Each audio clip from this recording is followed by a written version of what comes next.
We're now deep into day 9 of the Diddy trial, a legal saga unfolding in a packed Manhattan courtroom, the epicenter of what's become one of the most explosive scandals in music history. Just when we thought we'd heard it all, with testimonies from high-profile figures like Cassie, Will Smith, and Monique, something entirely unexpected, something truly unprecedented, happened once again. Out of nowhere, the courtroom doors swung open and in walked Ice Cube. The energy in the room shifted, palpable, electric. He wasn't there for the cameras, not for the headlines. He walked in with a singular purpose, a folder clutched in his hands. Inside, connections, names, voice memos, and paperwork that silenced the entire courtroom. In that moment, it became clear. This wasn't just about Diddy anymore. What Ice Cube was about to expose wasn't merely a series of individual acts. It was a system that didn't just protect power, it enforced it. Built on silence, fueled by fear, and designed to reward unwavering obedience. This was never about fame or even money. It was about control. And the moment you stopped playing along, you weren't just pushed out. You were erased. For years, names had been whispered in hushed tones. Jamie Foxx, Oprah Winfrey, Quincy Jones. Now, those whispers were backed by evidence, and the man delivering it was Cube. Reporters barely had time to process the sudden flash of cameras, the rustle of papers, Diddy's lawyers visibly struggling to maintain composure. Then, boom, the doors opened again. Ice Cube's eyes were locked straight ahead, as if he'd been waiting for this very moment for a very long time. The tension hit like a physical wave. Some jurors sat up straighter, eyes fixed forward. Even the judge paused, clearly caught off guard. And when Diddy finally looked up, recognizing who had just entered, his entire expression shifted. "I wasn't invited," Cube stated, his voice steady, unwavering. "I came here on my own." The judge gave a small nod, and just like that, Ice Cube began to speak. But it wasn't the voice of a performer, not a rapper, not the movie star everyone knew. He spoke like a man who had been carrying a secret for years, a heavy burden he was finally ready to lay bare. He looked directly at the jury and delivered a gut punch. "Some of y'all didn't realize I was not part of their inner circle. That's what pissed them the most." The room went dead silent. What came next didn't just rattle the courtroom, it cracked open an illusion that had protected the powerful for decades. Cube started by describing the club, the secret circle in the entertainment world that no one dares to name, yet everyone knows exists. The smiling faces on red carpets, making deals behind closed curtains, gatekeepers, power brokers. They don't bring you in because they like you, Cube asserted. They bring you in to control you, and if you don't play along, that's when it starts. He turned his gaze toward Diddy, who sat visibly shaken. "They cancel your meetings. They plant fake stories. They start rumors. They make calls you never hear, but you feel the impact," Cube said, his voice laced with the conviction of a witness. He watched it happen for years. Real artists, good people, invited into a golden circle, given a taste of success, then told to kneel, told to sign the paper, play the part, smile for the camera. And if you say no, Cube emphasized, you don't just lose jobs, you disappear. And Cube stated it plainly. Diddy wasn't just in the circle, he was pulling the strings. Jurors leaned in. The gallery went utterly still.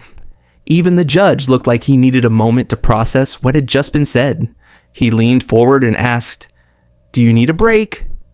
Cube didn't even blink. He shook his head, turned back to the jury, and delivered the next bombshell.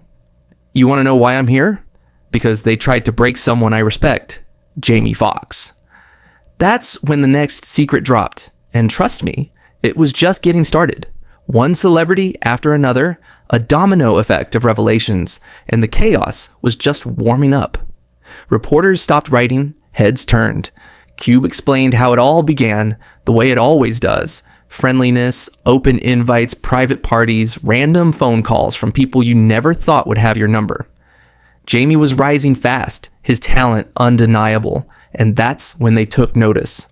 "First, it's a compliment," Cube said, "then favors, then it becomes control." He told the court that Jamie confided in him, quietly, carefully, with fear in his voice. "They treat you like family," Cube recounted Jamie saying, "but only if you play the game. And if you don't, You let this silence answer. Cube then spoke about the infamous basketball parties, the blacked out SUVs, the no phone rules, the strange guests. It wasn't just basketball, he revealed. It was a test to see who you'd obey, who you'd question, and who you'd protect. Jamie always stayed respectful, smiled, played it cool, but he never gave in completely. And that's when the shift began. Suddenly, Jamie was difficult. Suddenly, his health was in question. His name vanished from movie headlines and popped up in shady gossip blogs. Cube stated unequivocally that the medical emergency in 2023 wasn't just health, it was a warning. Cube didn't stop there. He claimed Diddy's inner circle didn't just host parties, they recorded them, collected footage, built files. People never knew they were being filmed, but they were. And once they had it, they kept it. Cube told the court Jamie once called him after one of those events. He didn't explain much, but what he did say was chilling. Cube, I can't talk about it, but I can't unsee it either. And just when the room couldn't get quieter, Cube dropped another name, Oprah. It wasn't just puffy, Cube explained. This goes deep. He revealed that right before Jamie's big Oscar moment, after Ray, in the middle of his meteoric rise, he got a phone call. It was Oprah, but she wasn't calling to celebrate. She told Jamie, "You're blowing it." Jamie was stunned, thinking she was reaching out with support. Instead, she told him to pull himself together and said she'd be introducing him to someone who could help. That someone was Quincy Jones. Cube said he didn't need to explain who Quincy was. Everyone in Hollywood knows. On the outside, he said, he's a legend.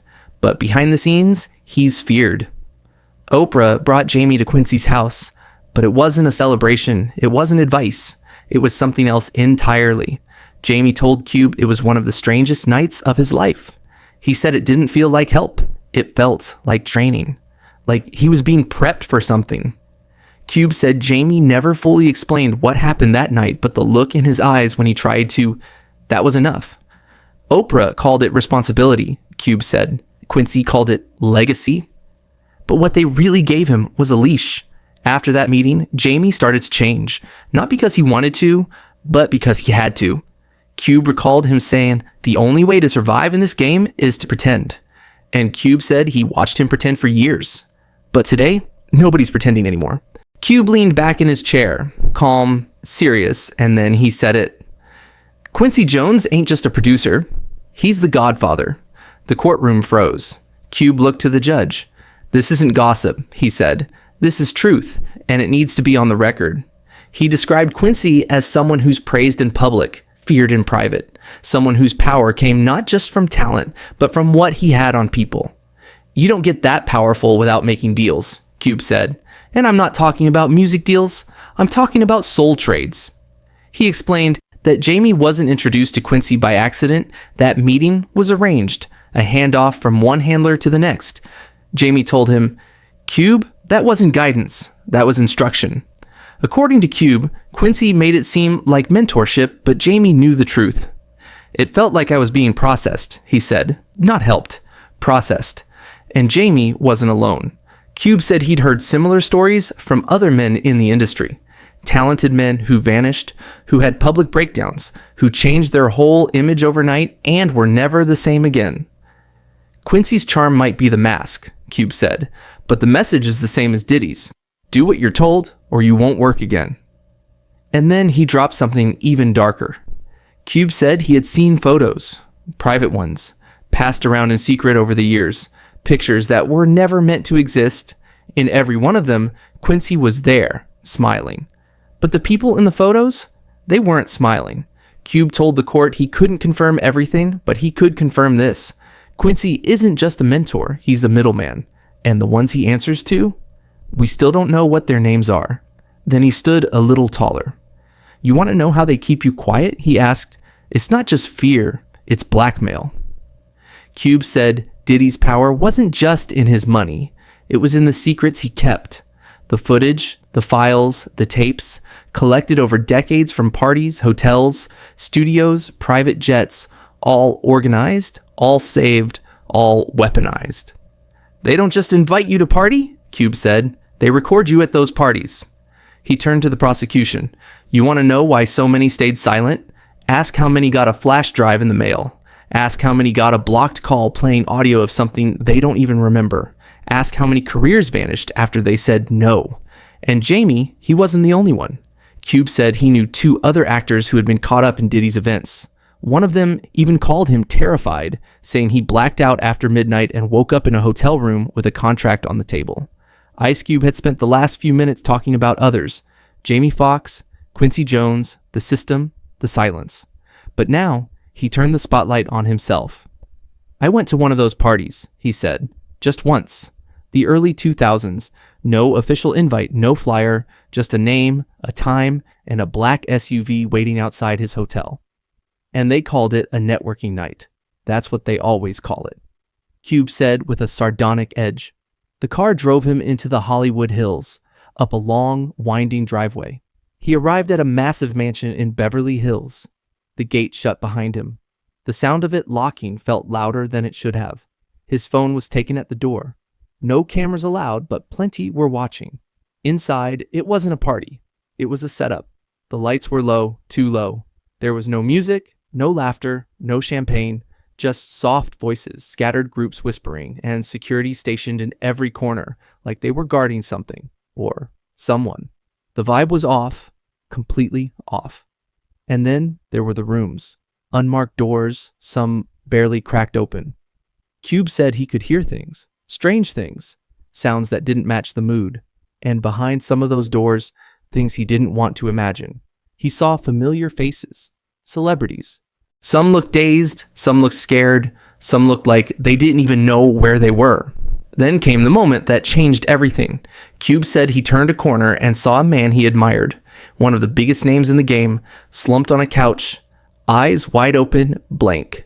And across from him, a camera, recording, silent, watching. That was it. Cube left. No questions, no small talk. He didn't say goodbye. He just walked out, got back in the car, stayed silent the entire ride back. But it wasn't over. The next day, he got a phone call. No ID, no greeting, just one chilling line. "We saw you leave." Cube told the jury. Nothing else ever came of it. No direct threat, no follow-up. But he didn't need one. "I understood the message," he said, loud and clear. That night stayed with him for years. It changed how he looked at the industry, at people, at success. That wasn't a party, Cube told the jury. That was a trap. This is the concluding section of the script, tailored to the demands of a dramatic American news content style aimed at a 30 to 60-year-old demographic. It builds on the previous part, heightening the tension and delivering a powerful message. The unseen footage, a system exposed. Some looked dazed, some looked scared, some looked like they didn't even know where they were. Then came the moment that changed everything. Cube said he turned a corner and saw a man he admired, one of the biggest names in the game, slumped on a couch, eyes wide open, blank. And across from him, a camera, recording, silent, watching. That was it. Cube left. No questions, no small talk. He didn't say goodbye. He just walked out, got back in the car, stayed silent the entire ride back. But it wasn't over. The next day, he got a phone call. No ID, no greeting, just one chilling line. "We saw you leave," Cube told the jury. Nothing else ever came of it. No direct threat, no follow-up. But he didn't need one. "I understood the message," he said, loud and clear. That night stayed with him for years. It changed how he looked at the industry, at people, at success. That wasn't a party, Cube told the jury. That was a trap. Then he turned toward Diddy, calm, controlled. "You didn't just ruin lives," he said, his voice cutting through the silence. "You filmed them first." The courtroom went dead silent. Even Diddy's lawyer, normally quick to interrupt, was whispering fast in his ear. But Diddy didn't move. His face was pale, his jaw locked tight, his eyes fixed on nothing. Because this time, the cameras weren't under his control. By now, the courtroom didn't feel like a courtroom anymore. It felt like a confession. Even Diddy's legal team had stopped objecting. There was nothing left to say. But Ice Cube wasn't finished. Not yet. "They didn't just try to silence Jamie Foxx," Cube said. "They tried to erase him." He meant exactly what he said. Cube explained to the jury that in Hollywood, silence isn't optional, it's enforced. Not by direct threats, but by a pattern, a strategy. The kind that slowly makes someone disappear, without anyone realizing what's happening. After Jamie started backing away from Diddy's circle, things began to fall apart, strategically. First, the roles dried up. Projects he'd already been cast in were suddenly postponed. Meetings were canceled one after another. Collaborators he'd worked with for years suddenly stopped picking up the phone. Cube said it didn't feel random. He pulled out a document, a calendar showing Jamie's scheduled work from 2019 to 2021.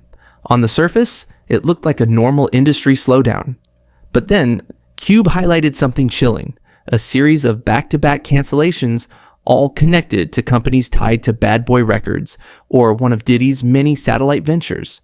He let the paper sit there, silent proof. Cube said it didn't stop with the jobs. Next came the whispers, the gossip blogs, the sources claiming Jamie was unstable, unpredictable, losing touch. He wasn't losing it, Cube told the court. He was freeing himself, and they didn't like that. Then came the health scare. Cube paused, looked down, took a breath. "You really think that was natural?" he said quietly. "A man in peak condition just collapses on set right after he starts making noise about what he saw." He wasn't pointing fingers directly, but the weight of his words made it clear what he believed. "I don't know what happened in that hospital," he said, "but I know fear. I know retaliation, and that wasn't just a medical emergency. That was a warning." According to Cube, Jamie had been offered multiple chances to come back.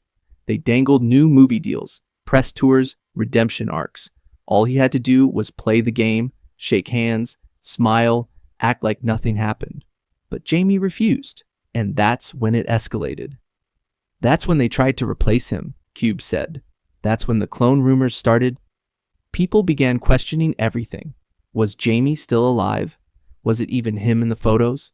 Why was he avoiding the public?" Cube didn't call it a conspiracy, he called it a tactic. "That's what they do," he said. "They take you apart, piece by piece, until even your fans don't know what's real anymore." His voice dropped again. "That's how they keep their power, not just with fear, but with erasure." Then Cube turned to the jury, his tone sharpened. "This ain't about music," he said. "It's not even about parties. It's about control." He looked each juror in the eye, then nodded toward the prosecution. "They don't just shape what we listen to. They shape what we believe, what we fear, who we follow."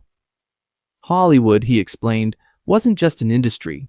It was a machine engineered to take real identity, real trauma, and sell it back as entertainment. "You think it's freedom?" he asked. It's scripted. Every album pushed, every movie funded, all by design." Then he dropped the line that made the room shudder. "The same people who pushed prison music," Cube said, "will own the prison." He said that's what Tupac tried to warn the world about before they silenced him, before he got too political, before he started pointing at the ones behind the curtain. And just like that, the courtroom wasn't watching a trial anymore. They were watching an entire system unravel. Ice Cube didn't hold back. He told the jury those wild parties the world gossiped about weren't really parties.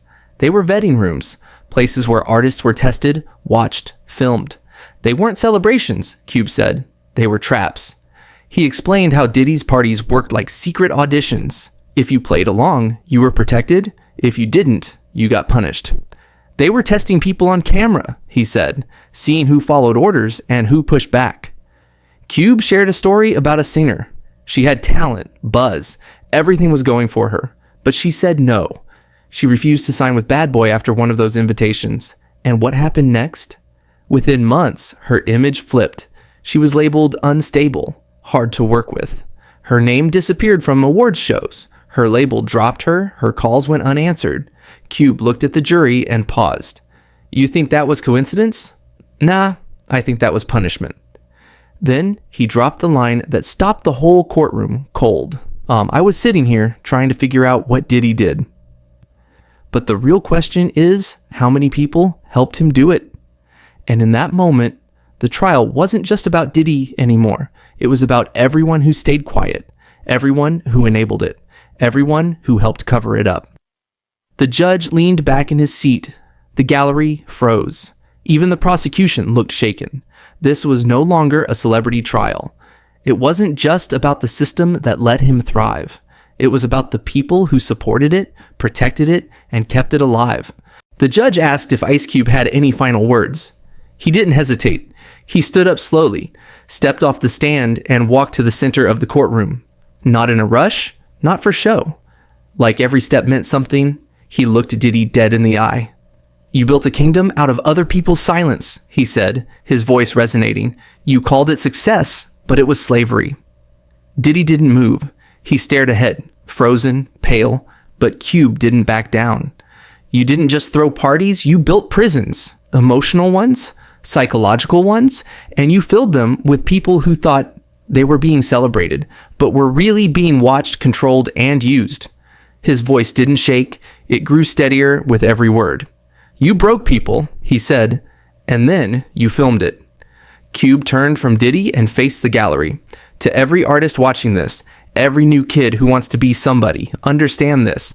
Before they give you the keys to your dream, they're going to ask you for something back. Sometimes your voice, sometimes your dignity, sometimes everything." He scanned the room. "And by the time you realize what you gave up, it's already too late." Then Cube paused and said something he hadn't said all day. "I was scared." The room went still. "I was scared because I knew what I'd seen, what I'd heard, what I'd been invited into. And I stayed quiet because I thought if I didn't say anything, I'd be left alone." He looked at the jury. "But silence doesn't protect you. It only delays the damage." Then he said it plain. "Silence makes you a collaborator." He reached into the folder he brought with him, pulled out a single photo. "This was me, 1991, bright-eyed, thought I could change the game, thought I could create without losing myself." He stared at the photo for a moment, then held it up high. "That version of me," he said. "He didn't make it." And then he tore it in half. "But the one standing here now, the one who came to testify, he's not afraid of any of you anymore." The room was dead silent. Even Diddy's legal team had stopped objecting. Reporters stopped typing. Jurors stopped blinking. It didn't feel like a trial anymore. It felt like a funeral for the silence that once protected the system. Cube returned to the witness stand, carefully placed the torn photo on top of the folder, then looked up at the judge. "I don't know what you'll do with all this, but now you can't pretend you didn't hear it. Now you know, all of you." He turned back to Diddy one final time. "You thought nobody would speak up. You thought everyone was bought or buried, but the silence is broken now. The door you locked for so long, it's wide open." Then Cube stepped off the stand. He didn't stop to look at the press. He didn't glance at the jury. He walked down the aisle like a man who just laid down every truth he'd carried for decades. And just before he reached the exit, he turned slightly and said, "They didn't kill Jamie. They didn't kill me. They just made us louder." And with that, he left the courtroom. But what he left behind wasn't just testimony. It was a warning. It was a shift. And it was the start of a storm that no one in that room will ever forget.